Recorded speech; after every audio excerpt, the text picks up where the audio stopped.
Assalamualaikum warahmatullahi wabarakatuh. Perkenalkan, nama saya Nur Azizi dengan NIM 240420509. Di sini akan menjelaskan tentang materi ekonomi publik dengan submaterinya yaitu kebijakan ekonomi. Yang di mata kuliah ini yang diampu oleh Bapak dosen IIP Permana STMT. Langsung saja kita masuk kepada pengertian kebijakan ekonomi. Kebijakan ekonomi adalah langkah atau tindakan yang dilakukan oleh pemerintah untuk mengatur, mengelola, dan mengarahkan kegiatan ekonomi agar tercapai tujuan nasional. Kebijakan ekonomi ini bertujuan menjaga stabilitas ekonomi nasional, mengatasi masalah ekonomi seperti inflasi, pengangguran, dan kemiskinan, menciptakan pertumbuhan ekonomi yang stabil. Tujuan kebijakan ekonomi ini yang pertama yaitu meningkatkan kesejahteraan masyarakat. Pemerintah berusaha agar seluruh rakyat dapat memenuhi kebutuhan hidupnya, misalnya melalui penciptaan lapangan kerja dan peningkatan pendapatan. Yang kedua yaitu menjaga kestabilan harga dan inflasi.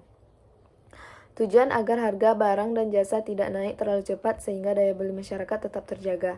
Yang ketiga yaitu mengurangi pengangguran. Dengan kebijakan ekonomi yang tepat, pemerintah bisa mendorong investasi dan membuka peluang kerja baru. Dan yang terakhir yaitu meningkatkan produksi dan investasi, yaitu pemerintah memberikan insentif atau kemudahan agar sektor industri dan usaha terus berkembang sehingga ekonomi tumbuh lebih cepat.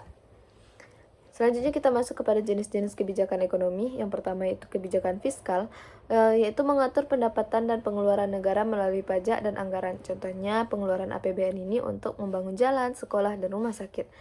Yang kedua yaitu kebijakan moneter. Dilakukan oleh Bank Indonesia untuk mengatur jumlah uang yang beredar dan suku bunganya.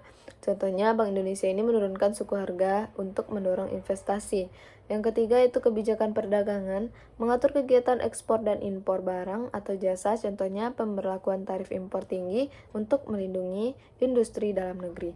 Dan yang terakhir yaitu kebijakan industri dan investasi, mendorong pertumbuhan sektor industri serta penanaman modal, contohnya program hilirisasi, nikel, dan sumber daya alam lainnya.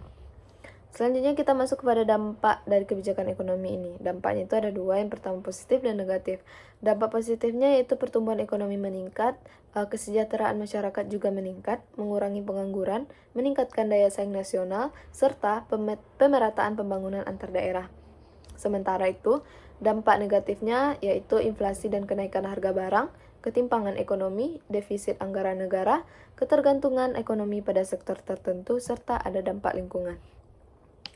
Selanjutnya kita masuk kepada skala prioritas kebijakan ekonomi negara atau parameter prioritas. Yang pertama yaitu tingkat kegawatan atau seriousness, dari besarnya dampak negatif bila ken tersebut ditunda.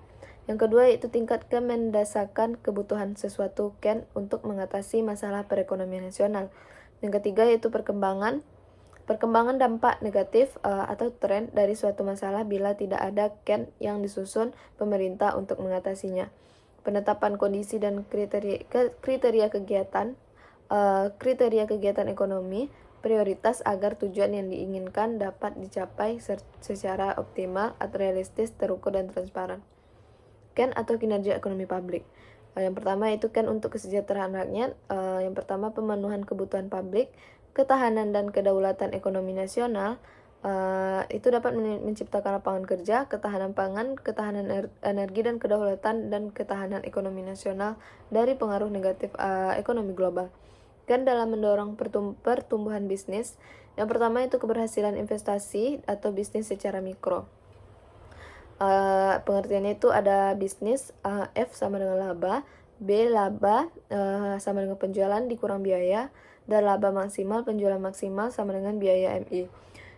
Indikator keberhasilan bisnis, yang pertama itu produktivitas efisien, daya saing kompetisi, dan etika usaha, trust dari masyarakat luas.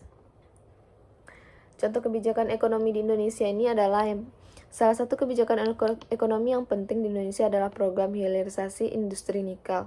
Kebijakan ini dilakukan dengan melarang ekspor biji nikel mentah dan mendorong pengolahannya di dalam negeri agar memiliki nilai tambah yang tinggi. Melalui hilirisasi, pemerintah ingin meningkatkan pendapatan negara, membuka lapangan kerja baru, serta memperkuat posisi Indonesia dalam rental pasar industri global, terutama industri baterai dan kendaraan listrik. Kesimpulannya teman-teman, kebijakan ekonomi memiliki peran penting dalam menjaga stabilitas dan pertumbuhan perekonomian nasional. Melalui kebijakan yang tepat, pemerintah dapat meningkatkan kesejahteraan masyarakat, membuka lapangan pekerjaan, dan mendorong pemerataan pembangunan di seluruh daerah.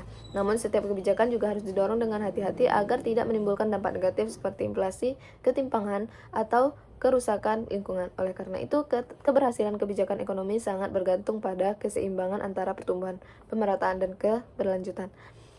Mungkin sekian materi dari saya ucapkan terima kasih. Wassalamualaikum warahmatullahi wabarakatuh.